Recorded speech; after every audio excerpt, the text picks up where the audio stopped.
Ibu.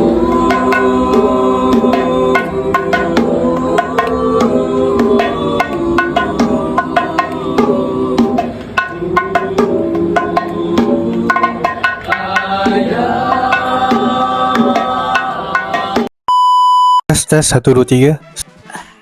Okey, macam biasa cikgu nak reveal satu design baru. Agaknya design apa pula kali ni? Tapi kalau dah tengok tadi video, rasanya boleh agak kan? Siapa kat sini peminat Zayan? Angkat tangan. Nak tengok sikit?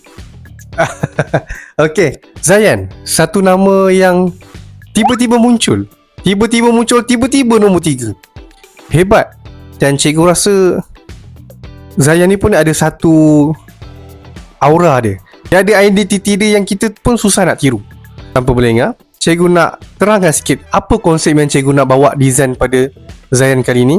Cikgu nak bawa konsep abstrak gaya klasik, tapi still dalam elemen Islamik. Dan cikgu nak bawa konsep warna black and gold.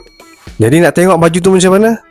Jom saksikan. Baik, sebelum cikgu buat template baju ni, sebenarnya cikgu dah susun dulu satu corak alun yang cikgu nak jadikan sebagai background utama baju. Dalam corak tu cikgu masukkan sedikit elemen batik dengan opacity yang rendah supaya dia sebati dengan baju. Corak ni kemudian cikgu jadikan sebagai tapak background. Di bahagian bawah baju, cikgu masukkan elemen flora batik. Lepas tu cikgu masukkan logo Zayan di bahagian dada. Untuk bahagian belakang pula cikgu duplicate design yang sama. Selepas tu cikgu tambahkan tulisan akronim SMK-TSB yang merujuk kepada Sekolah Menengah Kebangsaan Tengku Syarafuddin Badli Shah. Untuk bahagian lengan, cikgu masukkan elemen warna hitam dan di hujung lengan cikgu tambahkan line kuning sebagai highlight dia. Cikgu juga masukkan sedikit unsur flora batik sebagai background di bahagian hujung lengan supaya design lebih nampak konsisten dengan bahagian bodi baju. Kemudian cikgu tambah line putih supaya keseluruhan design nampak lebih menonjol dan kemas. Design yang sama digunakan untuk lengan kiri dan kanan. Akhir sekali kita masuk ke fasa mockup. Kita mulakan dengan bahagian depan, kemudian dengan kiri dan kanan, diikuti bahagian belakang. Bila semuanya siap dimasukkan, barulah kita boleh nampak keseluruhan design.